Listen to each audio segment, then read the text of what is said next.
All right, g'day everyone. You guys ready? 1, 2, 1, 2, 3, 4. Ba, ba, ba, ba, ba, ba. Sorry. That was, we rehearsed it. You guys before. were late. Sorry. Yeah. All right, so we're doing a little informal sort of discussion about all Helix related things. I'm going to get the guys to introduce themselves and explain the awesome projects that they come from, starting with Corey. Hey everybody, I'm Corey Churko. I play with Shania Twain, and in the past I played with Kelly Clarkson and Reba McEntire. And I've been on the Line6 team for many years, starting with the original pod. And currently I use the Helix. I use it with a Kemper in the effects loop of the Kemper, and I use it as the controller, the MIDI controller for the Kemper as well. Everything, all the pad changes I get are from an external computer, so I never actually have to physically touch any of the buttons unless the computer crashes, which is never, right? So that's currently how I use it. Next to you. I'm Richie Castellano. I play with Blue Oyster Cult, and I have a show on YouTube called Band Geek, and I use the Helix direct into the PA system or the interface, usually some pedals in the loop, and that's pretty much it. I've been using Line6 gear since the HD 500, and it's totally changed the way I do everything. You also use Variax, I understand. I do. I use Variax in the studio and on the road to do everything from get acoustic tones, alternate tunings, different types of guitars. Like I said, total game changer for me. My name's Dustin Kensrew. I sing and play guitar in a band called Thrice.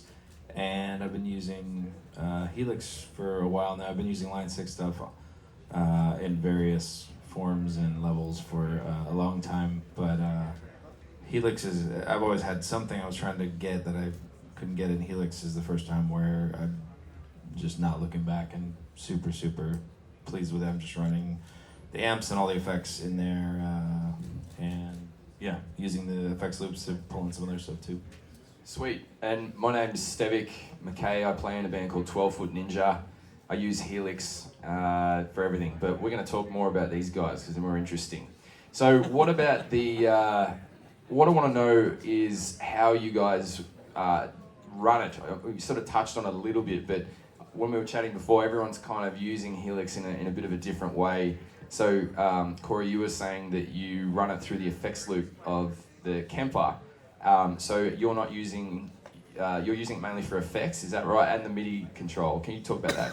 Sure. Well, I have to say that if I do know the sound man and he's got enough inputs to the board, I'll split my guitar signal. One side goes into the Kemper, one side goes straight into the Helix, and I will I'll copy the settings on my Kemper to sound like the Helix or vice versa. So a little bit how Luke can astral project and be. Here we go. It's coming around to Star Wars. We were just backstage and it was all about The Last Jedi. So we can turn it into a review of The Last Jedi. Should we? Maybe has anyone not seen the film? Okay, we can't do the Yeah, spoilers. no spoilers. All right. Anyway, so if I know the sound man, I'll give him 3 inputs. One will be the Kemper mono, kind of dry. Maybe I'll put a little bit of effects. The other 2 will be stereo Helix. And I'll dial up the same kind of sound on the Helix, but I'll completely make it 100% wet. So then, the sound man can pan my mono signal anywhere he wants while leaving the stereo sends alone. And I get a completely left-right signal, even though, because you know when you get in a band with 2 guitar players, the sound man will pan one guy to the left, one guy to the right, or off, center a little ways. And your stereo spectrum now is becoming more and more mono the more he pans you over. So this allows you to keep your stereo spread while making the sound man happy by letting your mono signal get panned anywhere. Do you find that most sound people are unhappy? Absolutely. Yes, absolutely. In fact, I know a lot of sound men, and they usually go by the name Dark Cloud. Except Christine. She's not a man. She's awesome. So, Awesome. yeah, maybe Richie, what are you compared to? That sounds pretty awesome, by the way. I'm thinking in my head, how can I steal from you more? What are you doing, man? Well, with Blue Oyster Cult, we do mostly fly dates, and that means we can't get the same backline. And that was the thing that inspired me to use the Line6. I thought you were talking about like tiny little sultanas dropped from the sky from flies. I was like, I got a great visual, like a squadron. Well, exactly. But Sorry, dude. No, it's all good. I think there's caffeine in this drink. Well, so we fly out to the gigs and we bring just guitars and pedals and use rented backline. And I was doing that for a while using dual rectifiers, and which are great amps. But after a while, you run into consistency problems where this one's broken, this one sounds way too bright, and so on and so forth. So I said, this is crazy. And then we started doing those big metal festivals in Europe where it's grab it and go. No sound check. Basically, your sound check is while the other band is on stage B, like raging, you can't hear anything, and you're setting up on stage A, literally 50 feet next to them. And I'm watching other people who are using traditional rigs, and they're suffering because they can't hear anything. So for me, the way I do it is I'm going from the 1/4 inch outs into a DI mono, because we're a 3-guitar band. And our lead guitar player, Buck Dharma, has a very wide stereo image he uses the wet, dry, wet system. So I'm trying to sort of fit in the little cracks where he's not, and just give some support. That's 95% of the gig for me. So that's my job, is to be supportive.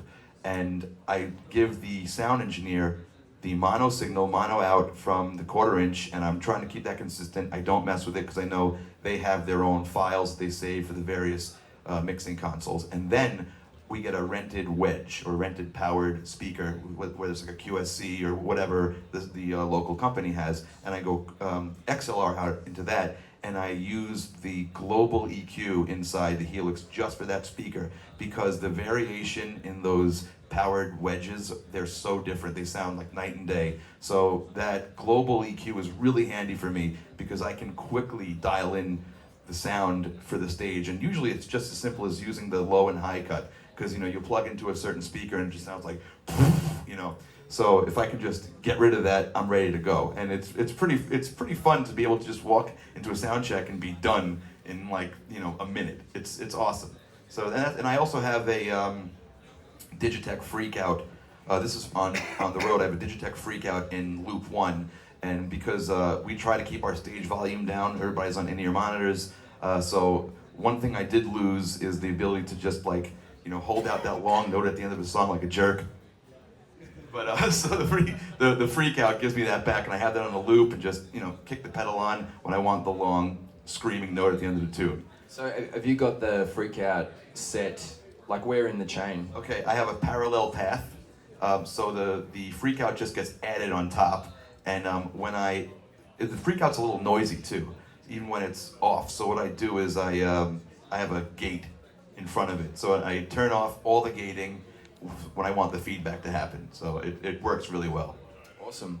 How about you, man? So I'm using it, for all effects, amps. I'm running. Part of what I'm doing that makes it really helpful is I have a custom Ernie Ball Stingray that has a mode where it's sending out each pickup, so it's sending out stereo, so each pickup is on a separate line that goes into separate inputs into the Helix, and then I'm able to control using snapshots, which I'll talk about in a second, but whatever part of the song I'm on, I can tell it, hey, I want the bridge pickup or the neck pickup or any blend of those that I want. So I've got that going in, and then I'm running through like a kind of Fender-y amp on there, splitting to 2 different cabs to get just some different tones coming out, and then I'm running that direct out. But the snapshots are my favorite thing about the Helix, really, because I'll have a different preset for each song in our set, and I'll build a set list. And so on that song, I know, hey, this is like the bridge part, this is the intro. And so when I'm singing, I don't need to worry about kind of playing pedal dance. I can just hit one button, and it's instantaneous. There's no gap or delay. So. Yeah, we were chatting. Did anyone know snapshots, the feature snapshots with Helix? Some people nodding. Maybe. Do you want to give your explanation of how it works? Yeah, so I mean, basically, it's setting it up instead of like stomp boxes where you're hitting individual pedals. You're setting up. When I hit this button, I want the delay over here to turn on, and I want this delay that was already on. I want to have the mix turn up on that to 42 degrees, and I want. I want to add in this other pedal, and I want to. I mean, basically, any of the parameters in there you can change just by hitting one button.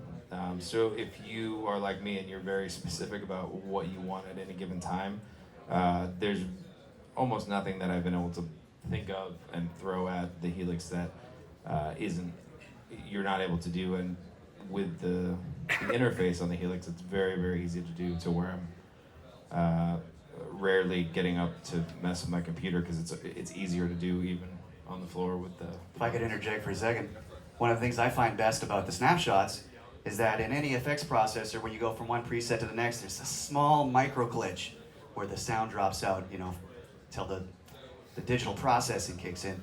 With snapshots, you don't get any of that. It's sort of all loaded into DSP ahead of time, so when you're making those snapshot changes, there's no dropouts at all. Yeah, I think a really, to add to snapshots, if anyone's still not quite sure what they are, most people are used to loading a preset. They load a bank of usually 4 presets, and each time they hit a different preset, think about it like a virtual room. Each preset is a room. You have to put gear in that you're going to use for that preset, and then if you load another preset, you've got to take the gear out and then load new gear in. And that's what causes the slight latency that Corey was talking about. Whereas snapshots, it's like you've got all the gear in the room that you're going to use, just in different states, and you take a picture of that state, you turn that thing off, you turn that thing on, change that parameter, take a picture, and you can instantly recall those pictures. So it's been a pretty awesome addition. Yeah, I mean, there's so much that you can do with it that if you're just kind of creative. So I'll do stuff where I'm going to have a transition, and so I've got a delay on here, but I want a smooth transition, so I'll hit the next snapshot, but when it goes to that snapshot, it turned that delay off, but since it was already running, I can turn up the mix even on it so that it will kind of send that delay hanging over the next transition. There's lots of stuff you can do. Yeah, that's killer. So you and you're running it completely different. You've got a different setup. You were saying you've got sort of presets on the bottom and stop boxes on the top. Yeah, I use 2 banks to do almost everything. I have bank 1 is for the standard guitar, and that has it goes from clean to dirtier. Like clean, a little gritty, crunch, total kill.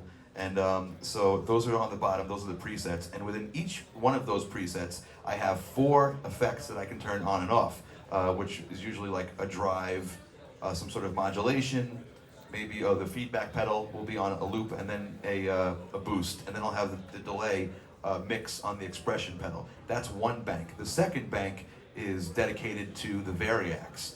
And that I'm doing some really interesting things with that. I have an acoustic guitar on one.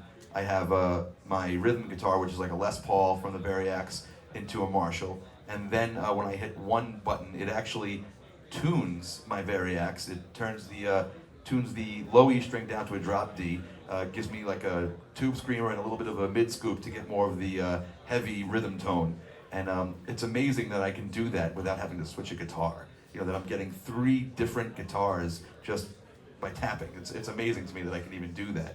And a lot of people say, oh, I'm thinking about the variacs, but I don't know if it's gonna compare to my Les Paul or my Strat. I said, it's not about that. It's about that you can't do this with your Les Paul and your Strat. You can't, from one beat to the next, put down the Les Paul and pick up your Strat. It's impossible. So this is a problem solver, and it solves a problem that people just didn't even think that, it wasn't even a problem because you wouldn't even try to do things like this because you didn't think it was possible. But I can get totally far out with the variacs, and especially now that you can plug the VDI cable from the Helix into the variacs, it powers it, and you have total control over every parameter in the variacs from the Helix. So programming patches is amazing because you can do whatever you want. And even back to what you were saying about the pickup changes, you can do that too. Like if you don't have time to switch a pickup change, you just program it in the pedal. It's awesome. Do you guys find that you program all of that crazy stuff, different things that you're doing? Do you use it? Do you do it on board, or do you use the You said the HX edit is something that you're kind of into. Yeah, the new interface on the computer is great with HX Edit, but it's honestly easier to use the pedal, which is really rare, especially with the whatever you call it, the capacitive touch. So you can just feel, I want to switch these two, hold them down, hit the button. Actually, that's a corker feature. Corker, is that a word that is No. used in? That means good. So yeah, maybe talk about that weird touch sensitive thing. It's like it picks up what you're thinking. Yeah, so you can, if you touch the pedals with your hand, it can tell that you're touching it. Not pressing it, but just touching it. So if I wanted to switch where two of my snapshots or stomps were, I can just touch both of them, and it will bring up, it'll sense it, it'll say, hey, you want to switch these? Say yes. Or I can touch one and then the other, and it says, oh, you want to copy that one over there? Yes. It's kind of like having the Force, isn't it? Wow. Are we going there again? Yeah. I'm going to bring it back as much as I can. I'm pretty sure it is a Jedi. I think that this is Jedi technology. Would you? I would completely agree. Yeah. Or like having an astromech, like a little R2D2 on the floor. Yes. Oh, R2 unit. exactly. I mean, one thing that I've never been able to do with another unit is, for example, all of us who use preset-based digital gear, so you're playing a gig and you go, the feedback on this delay is just not enough. I'm not hearing enough taps. And then what you used to have to do is make a mental note, then hope that you remembered once the gig was over to either tell a tech or okay, let me program that. But that never happens. And then the second night of the tour happens, and you go, oh, I didn't do that again. And then and then you never get the sound. What I do frequently with this is when that happens, I go into the mode. I hold down the mode switch, and all the parameters are foot controllable. So I'm making preset changes on the fly in the middle of a gig during a song. It's amazing, and none of the other pieces of gear I've ever owned can do that. You actually do it? I do it. I try to look like I'm still like moving around and stuff, but I'm like, I do that sort of thing. But I actually do it in the middle of a gig. Yeah. Wow. Yeah, I've always wondered, I was like, I'm not doing that. But Yeah, that's hardcore. But I think that the thing, the subtext with all that is the Helix is very intuitive. Like, I found it incredibly easy to use compared to some other products on the market that you have to get a degree from NASA to actually work out how to program it. I mean, even compared to the last HD stuff, it's night and day. Yeah, totally. How are we doing for time? We good? Yeah. What I wanted to know was how many trips from the car is it for you guys to take your gear on stage? Well, that is the fantastic thing about it. In fact, I have a cool backpack for this Helix that I stick on my back, and I walk through the gate, I get on the plane with it, and it's so much smaller. I had to bring an amp for another booth here at NAMM so that they could use to demo their guitar, and I'm like, now I remember why I don't use amps anymore. Something else I would say is the amp modeling in this generation is phenomenal, but also the Stompbox kind of like dirt pedals took a huge leap in this generation to where I had a hard time using the dirt boxes on the Pro stuff, but on this they sound phenomenal. So there's the Minotaur, which is like a clone centaur that I have on all the time, and I'm basically using that, going into kind of a cleaner amp and using that to control gain and even it's just 3 knobs. It's gain, level, and tone, and I'm kind of EQing with that and doing level, and it's super helpful. Maybe do you guys have any favorite go-tos? So you like the Minotaur? Yeah, fantastic. Yeah, that's your thing. I use mostly the Angle Meteor. That's 90% of what I'm doing. I also really love the Matchstick.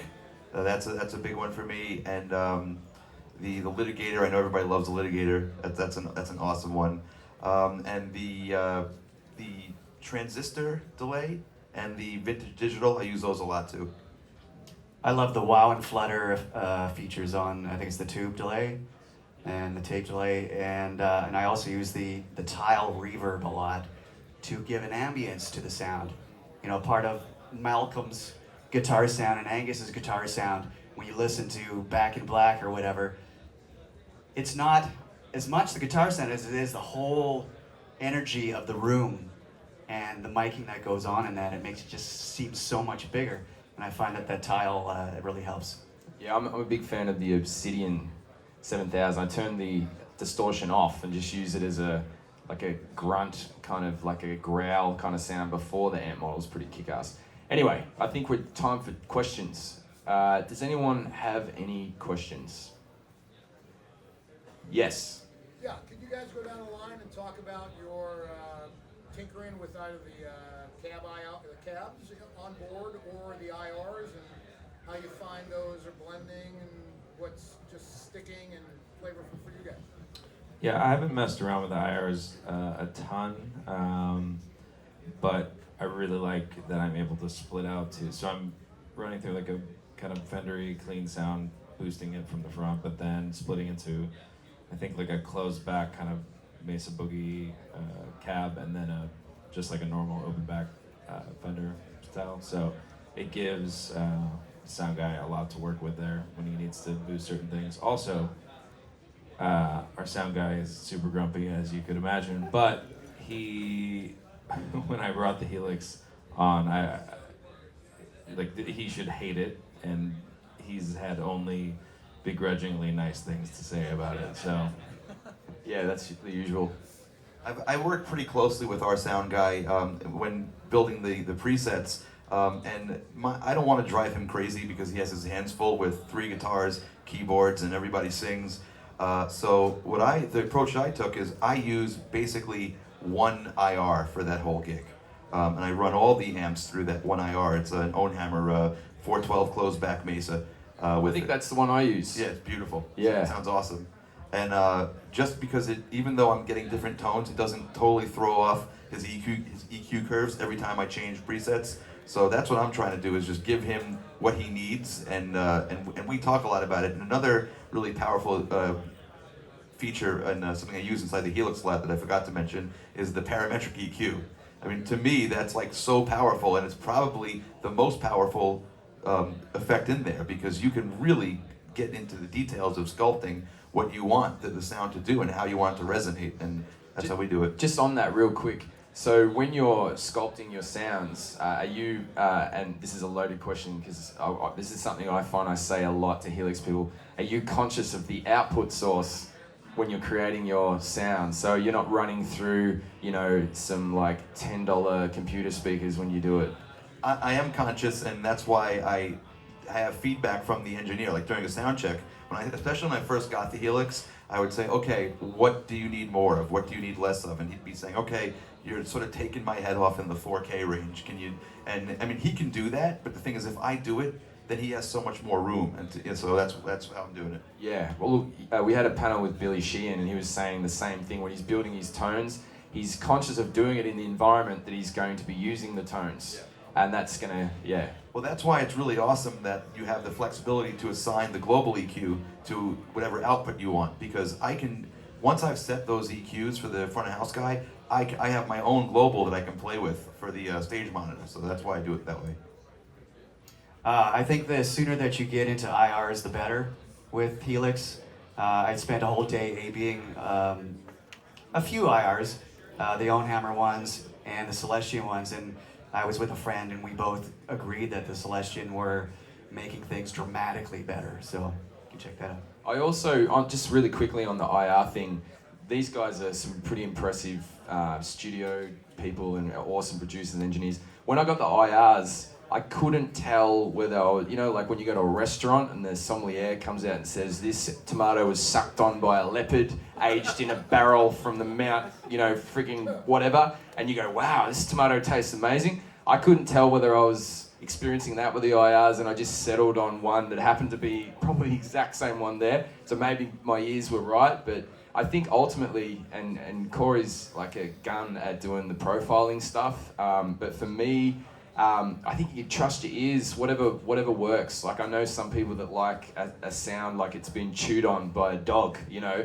and other people want this, you know, super clean sort of sound. So it's probably not a one shoe fits all scenario. So I don't know. Summary, I reckon. I mean, I think the cabs already sound great, but it's cool that there's the options for the IR stuff if you want to dig into the weeds. And the other thing I was going to say is I build my sounds at my house with studio speakers, saying like this is the sound I want. And so when I'm going out of a cab on stage or something, I'm not as worried about that. I have in-ears in, but I just need some feedback there. But I like being able to dial it in a environment where I can tell this is exactly how I want the guitar to sound, and we're about to record a record, and I'm going to use the Helix for all of my stuff, which is great because I'm getting the sound like directly. Like, this is what I want the sound, not like, well, the amp sounds like this, but what do I have to use to get it back into the computer to sound like that? So yeah, totally. But yeah, I want to. I mean, we were talking before. I'm going to steal some ideas off Corey because he's into that profiling stuff flat out. Any other? Have we got time for more questions? We'll keep going until they say stop. Anyone else? Right here. Sorry. Yeah. What do you guys use to power the Helix? Like the power amp? as far as powering, like how the sound's coming out. Yeah. So I'm running directly into just like the PA, but then I also am running. Right now I'm using the, what is it called? The flat. Yeah, I'm using the Firehawk for stage volume. When I'm home, I use the L2 speaker. But like I said before, on the road, when it's an unpredictable backline, we just ask for any 12-inch powered monitor. Yeah, I use the bigger version of this. What is it? L3. Yeah, so it's like twice the size of this, and it's a really good idea to do that because a lot of the problem with these sort of devices is that you don't get the sustain because you don't get that feedback from your speaker. So it's important. You can run it direct to the PA system, but it's nice to have this facing up at you and your pickups so that you don't have to dial in so much gain just to get some sustain. Then your sound isn't so hissy in the end. Yeah, especially, I have the Firehawk right in front of me too, pointing up, and one backstage too, but it's way better than trying to figure out the EQ of whatever. I mean, you're dealing with that in your own way, but you know, just having the monitors like, hey, can you put some in there, and it's gonna be completely different. Yeah, I don't even hear it because I have in-ears in, but I can just feel it, and it just feels so much better. You don't have to work so hard. Yeah, I'm using direct-to-PA in-ear monitors, so I don't have anything apart from what's in my head. And there was one time we had a front-of-house dude that used to do this funny little thing where he would drink the rider before he mixed us, and he forgot to turn my guitars on front-of-house. So I was just rocking out, and there was no guitar for like the first 3 songs. So yeah, after that I was thinking maybe I need to get something on stage, but yeah, I invested. Or a new sound guy. Yeah, well he's gone now. But yeah, the in-ears, I invest in some decent in-ears because the output source is super important with any kind of modeling device. And I got to stress it. I mentioned it before because people are like, it sounds crap, and I'm like, what are you plugging it into? And then you find out what they're plugging into, and you're like, well, it's like you're running a preamp and power amp modeler into something that also has a preamp and a power amp. So it's like I'm going to have a sandwich, and the middle is going to be bread. Like, it just doesn't work. So transparent, direct, that's the way to go, because these are killer. They sound awesome.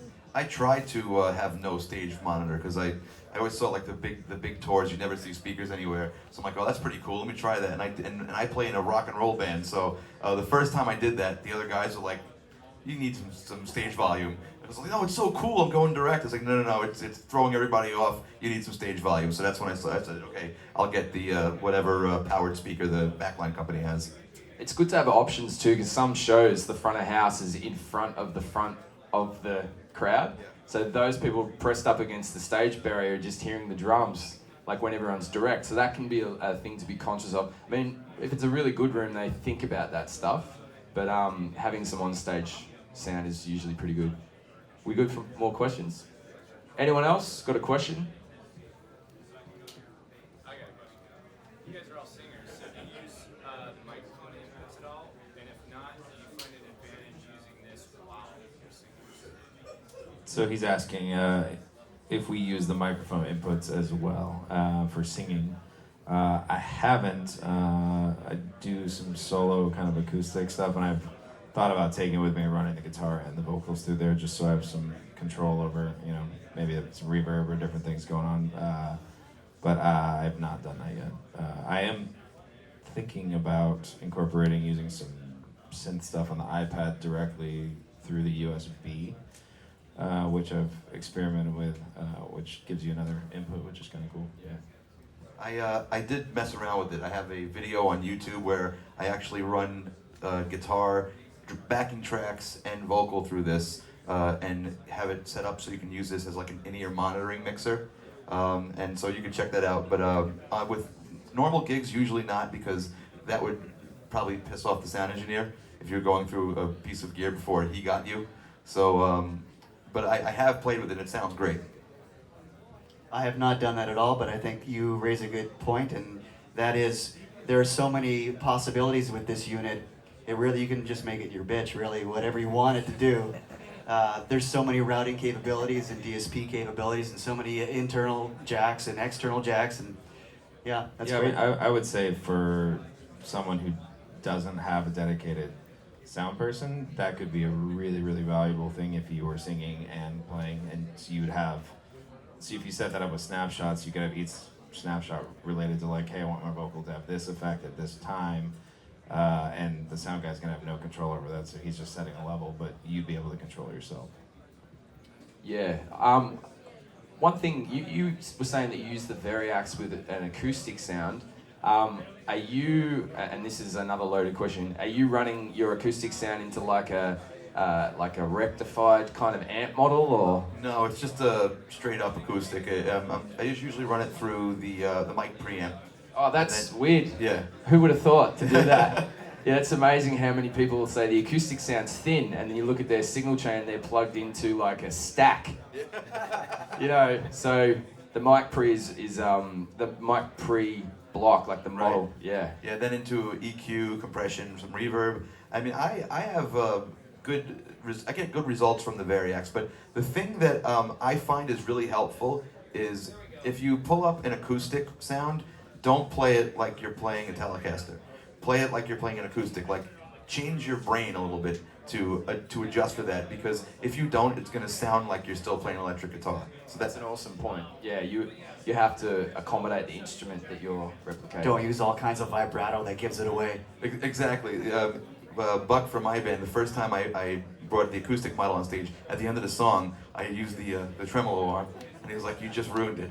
He said, because you had the whole illusion was going, and you just ruined it. So it's a good point. Someone watched me play the acoustic and said, "You're playing the thing like it's a big jumbo, like you're actually bringing your arm out." I said, it gets me in the mindset to do it. And do you put a headband on and write like things on your guitar, I like do, political messages and stuff? Exactly. Yeah. Peace signs. Have you guys actually, have you opened another portal yet with your presets at all? Like another dimension or anything like that? That's coming up. Yeah. Well, I sort of had like that experience with using Native, because we're all recording guys, and it was cool being able to plug this into, say, Pro Tools and record it. But then when they released Native, being able to put it on a track and have my whole workflow from that was sort of like an out-of-body experience, like a weird head trip. How do you compare Native, the plugin, which is, if anyone doesn't know, Native is like the Helix in a plugin form. How do you compare that to the hardware? I mean, to me, just the idea that I can bring all the presets I use on the road into Pro Tools, that's a win.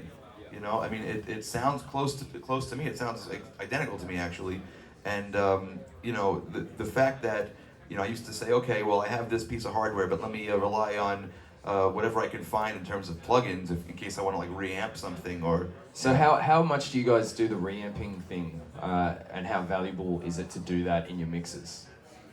I do it all the time, especially when, like I said, I have that show Band Geek, and we do songs with the band in the studio, and I don't want to go nuts. We have to do it fast, so I pick a regular guitar sound, whatever it is, DI it through the Helix rack, and then I can really work on getting the tone I want afterwards, which is a big time saver for me. Maybe just in case anyone doesn't know what reamping is, could you summarize it really quickly? Well, reamping is when you are in a recording session and you want to be able to change the sound of the amp later. You don't want to commit to one certain sound. So you record direct as well as recording an amp usually, and then you can change it later. If you find it's sitting in the mix, it's not poking out right, you have endless possibilities. But the problem I have is that I tweak way too much and I never get any work done. So I did that for a while until I found out what works, and now I just kind of commit. Cool. Any other questions? Anything? No? How are we going for time, Matt? I'll throw another one out. Yeah. Richie, you in one of your videos recently were delving, it might have been the IEM video that you did, but can you guys talk about, to the extent that you use it, I know Richie does, the controller assignments on the expression pedals? Aside from just wah and volume, which are pretty much the default settings, so you've got stuff going on with inverted values, some coming up, some coming down, and it's stuff a lot of people don't do. Well, for example, if you have, say, a guitar like the Music Man Petrucci that has a piezo in it, what you can actually do is you can plug the magnetics and the piezo in there and use the expression pedal to blend between them, and that's like an inverted value. As one goes up, one goes down. Also, with the in-ear monitor video I did, you can control the balance between your voice and your guitar from the pedal. So basically, anything you can imagine, you can do on this. And I, find myself waking up in the middle of the night saying, "Ah!" and I'll go down and tweak something. There's another really awesome thing you can do is when you bring the expression pedal down, you can have it bypass certain effects. So here's like a good example. I was doing a cover of White Room, Cream. And so you're singing, White Room, and you want just the regular rhythm guitar sound. But then when you play that wah, you want it to poke up a little bit. So I had it when I had the pedal all the way down, the wah was bypassed, and I had a boost that was bypassed.